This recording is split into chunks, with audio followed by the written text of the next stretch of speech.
is like the umbrella for everything. Time. It doesn't matter what part of life we consider, it all takes time. So I decided, well, instead of picking one life area and trying to improve that one, focus on time, how I spend it, how I use it, how I live it. That's why I'm now sitting down after having a cup of coffee, enjoying the rays of sun in the morning, and in about 5-10 minutes I'll get up and I'll do the things that I have to do, not because someone told me to do, but because I myself decided that these are the things that will help me move forward, even if that moving forward is just prevent me from moving backwards. Maybe I've been in there for too long, trying to prevent myself from moving backwards instead of moving forward. But the truth is, I haven't done any. With this productivity crap, and that's the right name, I've been stuck in a limbo, not moving forward, trying to catch up to prevent me from falling backwards, and nothing happens. So now it's doing the things that will prevent me from falling backwards. And interestingly enough, those will help me move forward, not by itself, but because those things have been taken care of. I now have the mental space, clarity, and emotional space and clarity to move forward. Even though I'm not really sure what forward is. I just wanna move. I'm a bit fed up of being stuck. Not aimlessly, not foolishly, not just move for movement. There's a hint of what I want, but it's not clearly defined yet because there's not enough space to really know. And I'm sure as I keep doing the things that prevent me from failing backwards, it will become even clearer. But a day or time, it's a confusing thing. If you think about a year, we're talking about 365 days. But a day has 24 hours in itself. It's a lot. As a number, maybe not, but 1 hour is a lot, and we know that, especially when we're doing something we like and the hour goes by too quickly. But also when we're doing something we hate and it feels like the hour doesn't pass. So how do we focus on time? I guess there are several ways of doing it. I can't. This is what I'm doing. It's just what I'm doing. I'm not saying it's good, it's better. It's just what I'm doing. It's just what I'm trying to do. And looking at a day, well, we spend a lot of time sleeping. So the noise you hear in the background is my washer washing the clothes that I will put to dry to make use of this glorious sun. And again, another thing that will prevent me from falling backwards, that because I will have clean laundry throughout the week, or clean clothes throughout the week. Getting back, a day. After having worked several schedules throughout my life, I realized, well, we tend to think people have the same life as we do. Sorry, I'm getting a bit emotional. And they do. but not everybody at the same time. There are always people who have weird schedules, and there are always people who have, well, what we used to consider normal, normal schedules, the schedules we're used to, but in no way they are normal. So throughout my life, I had a very hard relationship with anything that was normal. And let's change normal to conventional. Yes, conventional. What's usually done, because there's nothing normal about it. There's nothing normal with going to a place to work from 9 to 5 or 9 to 6. Not forgetting that you need an hour to get there and park and walk and do whatever you need to before you start working, and the same amount of time until you get home and spend the whole day inside an office, not being able to smell, sense, or be in the fresh air. And when it's cold and windy and rainy and snowy, or when it's too hot and you can't stand the temperature, maybe that's nice. But when the weather allows to be stuck the whole day in a place, that's not normal. That's conventional, but it's not normal. Only be able to enjoy the fresh air. And by fresh air, I don't even mean that unpolluted air. I just mean to be out, to be under the sky, not under a building, not closed in a building. Only have access to that on the weekend. That's not normal. That's conventional.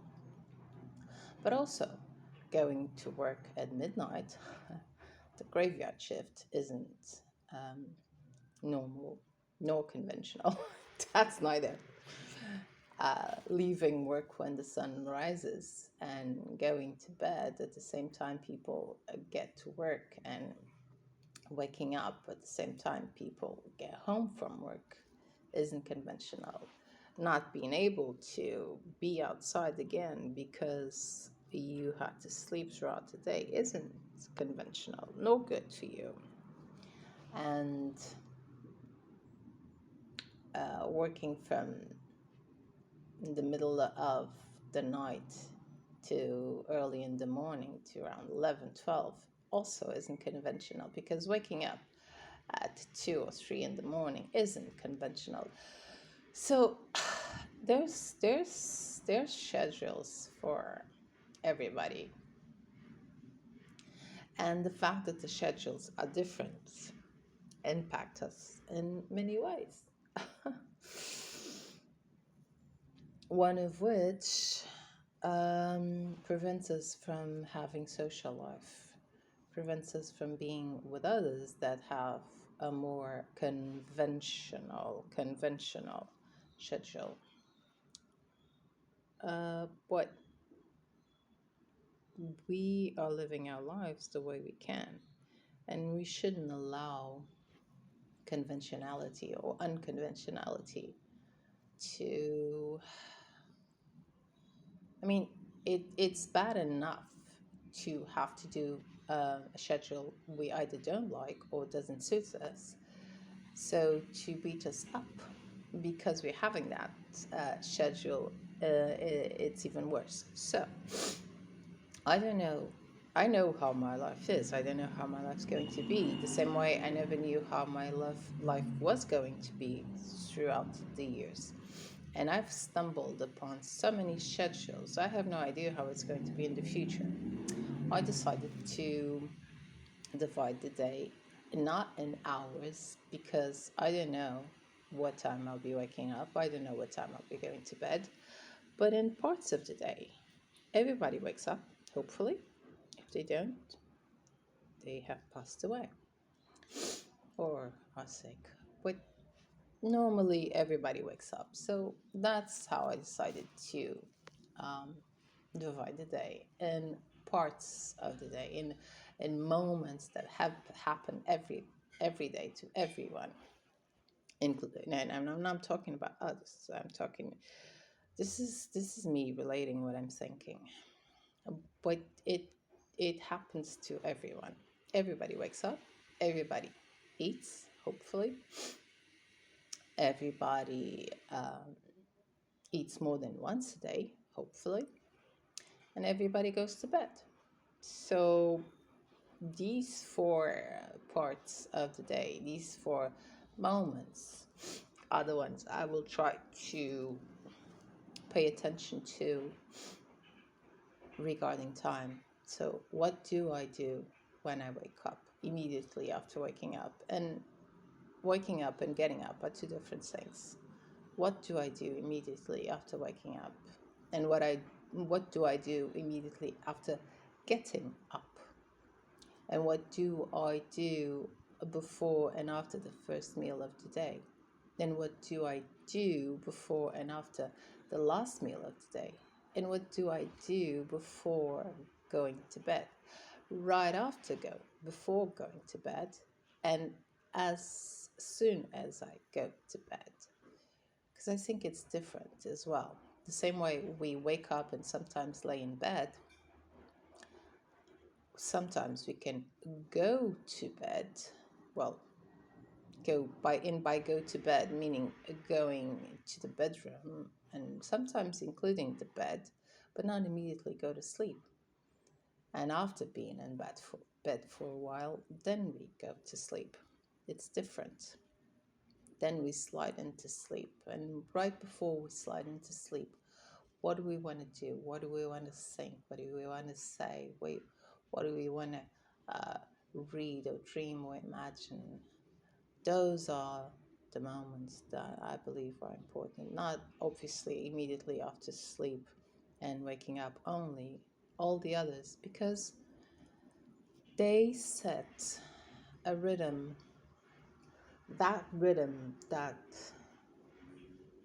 gets taken away when the schedule isn't conventional, and it's ridiculous because I hate the 9 to 5 schedule, but it's convenient in the sense of everything else except the times we're working, the, the times we wake up, the times we get home, the times we are free to be with others. That it has all the convenience, just not the schedule itself, just not spending the days working when we ought to be taking advantage of the day itself, of nature, of being outside. Um, but it has its advantages. So by by doing this, by paying attention to these moments, we can get some advantages. Not those, but some. And maybe if we really think about it, we can find a way to to be creative in the way, or we can be with people. Um, I know it's easy to be without people. For everyone who's an extrovert, I'm sure they are finding this um, like a lie. Maybe I should add for introverts only in the title. But for those who are introverts, the peace you get when you're alone, the possibility to be yourself with all the quirks. We're all crazy, but everybody has its own craziness, and it's different from everyone. But to be able to be ourselves with that craziness, and sometimes that craziness isn't crazy at all. It's just some people find it crazy to enjoy being sitting in a couch reading for hours while sipping on hot coffee or tea.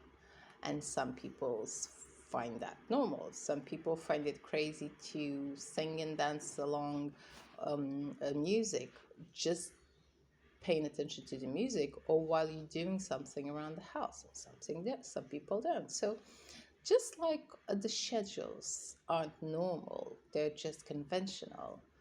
what people believe to be craziness isn't craziness. It's just convention not being taken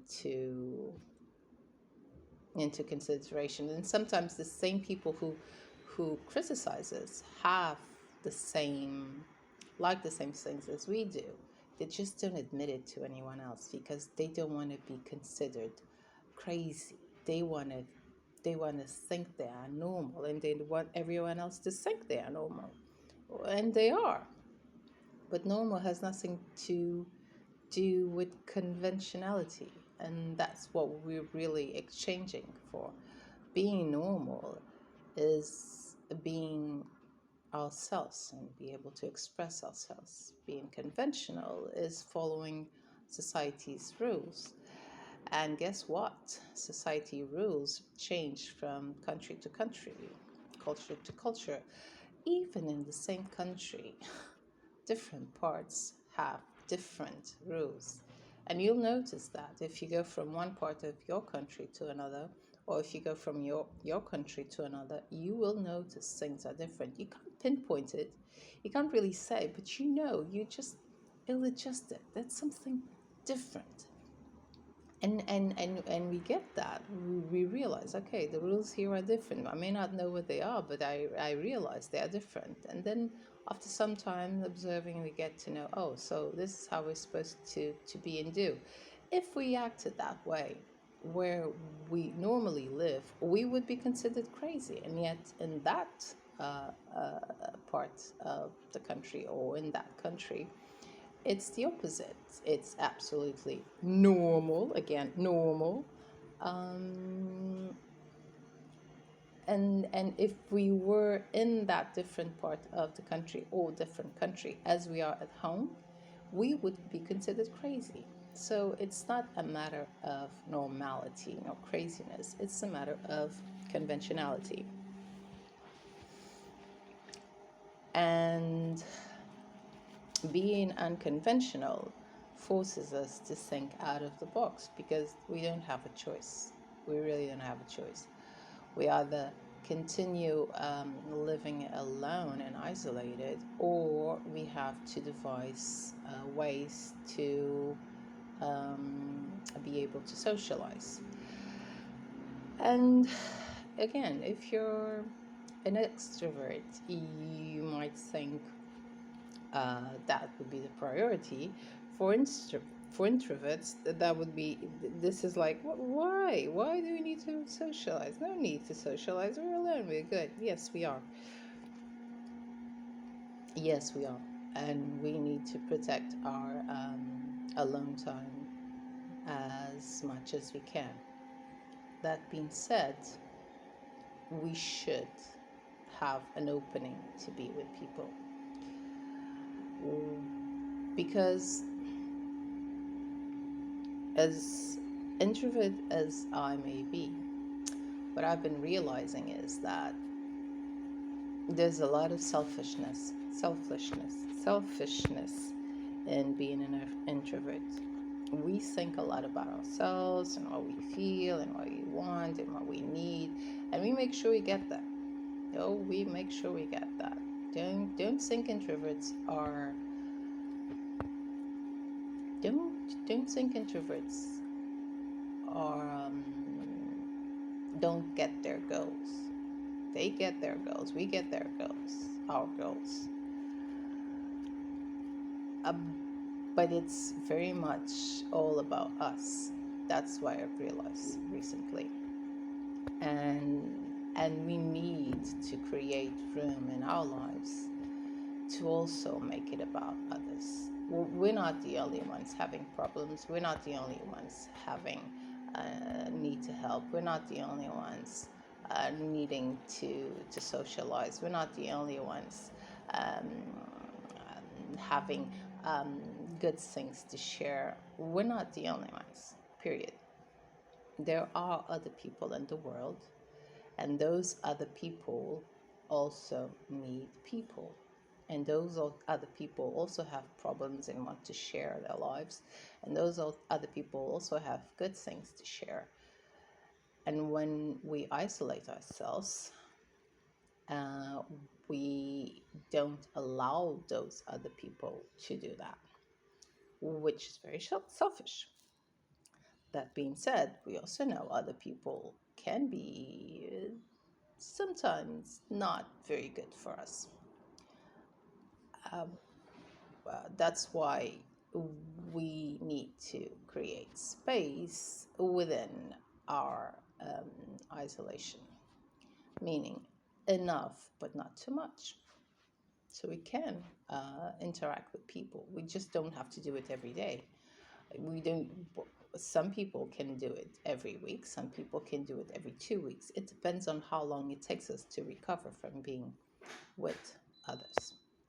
Because, yes, as introverts, we spend energy while being with others, and then we need time to recover that energy. And the longer we spend without being with people, the longer we need to recover the energy after being with them. So,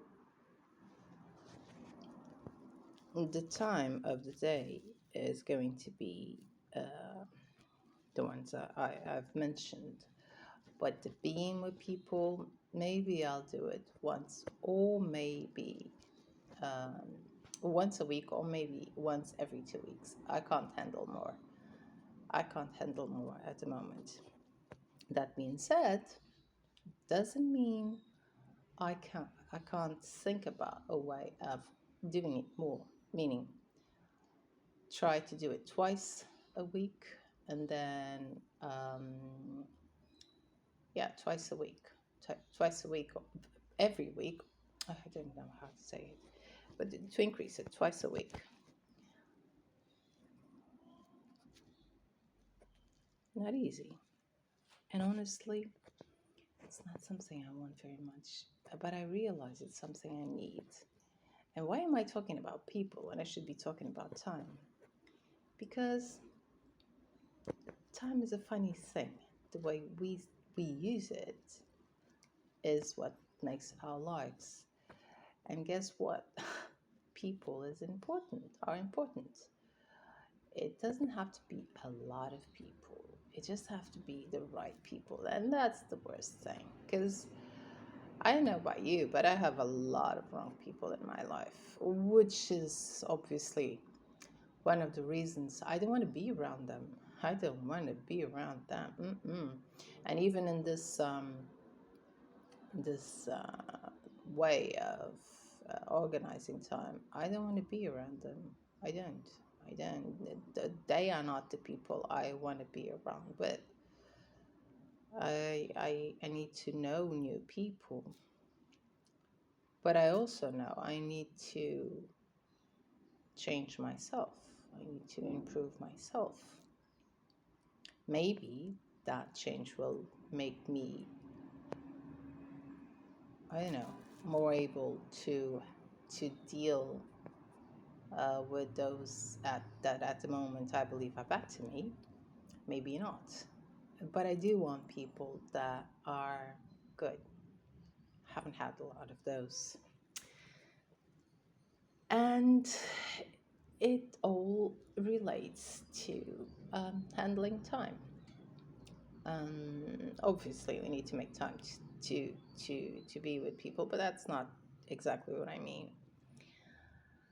By paying attention to what we do when we do it, by doing the things that we know we should or we decided we should do in order to prevent us from falling backwards, like conventional things and necessary things like cleaning, like eating, like cooking, like sleeping, like going to the bathroom. I mean, come on. How many times have you felt like going to the bathroom and you said to yourself, "Oh, I'm just going to do this. I'm just going to do that. I'm just going," and then when you go, you're like, "Oh, I'm going to burst."